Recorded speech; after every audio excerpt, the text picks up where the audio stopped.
Kabanata 2. Ang binatang si Crisostomo. Sino nga ba ang binatang Crisostomo? Siya si Crisostomo Ibarra. Siya ay isang binatang Pilipino na lumaban sa katiwalaan ng mga praile at mga opisyal ng pamahalaan noong panahon ng pananakop ng Espanyol.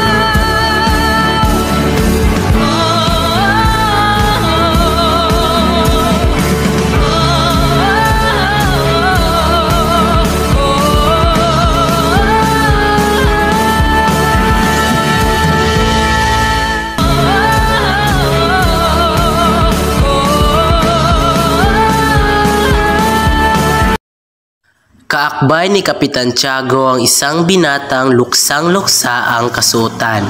Itinararangan kong ipakilala sa lahat si Ginoong Crisostomo Ibarra, anak ng nasira kong kaibigan. Kadarating lamang niya buhat sa 7 taong pag-aaral sa Europa. Aba, ang kura sa aking bayan at matalik na kaibigan ng aking ama. Hindi ka nagkamali, ngunit hindi ko kailanman naging matalik na kaibigan ng iyong ama. Hiyang-hiyang napayuko si Ibarra at tumalikod. Napaharap siya sa tenyenteng kanina pa nagmamasid. Kayo ang anak ni Ginoong Rafael Ibarra? Salamat at nakarating kayo ng walang sakuna. Nagkaroon po ako ng pagkakataong makilala ang iyong ama. Siya'y kilalang marangal. Ginoo, ang papuri ninyo sa ama ko'y pumapawi sa aking hinala tungkol sa kanyang pagkamatay. Lumapit sa umpukan ng mga binata si Ibarra upang makipagkilala. Mga Ginoo, ipahintulot ninyong ipakilala ko ang aking sarili tulad ng kaugalian sa Alemanya dahil sa kawalan ng magpapakilala sa akin. Hindi ko nais dalhin dito ang kaugalian sa ibang lupain sapagkat tayo rito ay may likas na kabutihang ugali, ngunit ako'y napilitan. Mga Ginoo, ang pangalan ko'y Juan Crisostomo Ibarra y Magsalin. Isa-isa namang nagpakilala ang mga nasa umpukan na mukhaan ni Ibarra ang isang makata roon. Ang inyong mga tula ay bumuhay sa aking pagmamahal sa aking bayan. Ano ang sanhi ng hindi ninyo pagsulat? Ang isipan ko'y ayaw kumilala at magsinungaling.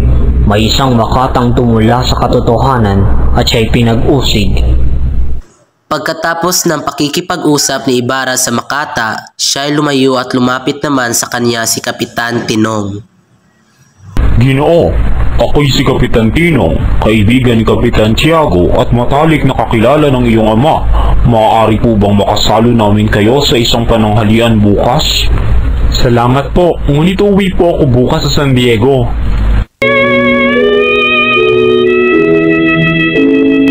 Mga talasalitaan, siyasatin, investigasyon, karumal-dumal, madugo, matindi o nakakatakot, kapangangasan, pagiging matapang o walang takot. Bulwagan, dito nagtitipon-tipon ang mga tao. Komedor, ang silid kainan kung saan kumakain ang mga nanirahan. Mga gawain. Una, bakit nagulat ang lahat sa pagdating ni Ibarra sa pagtitipon?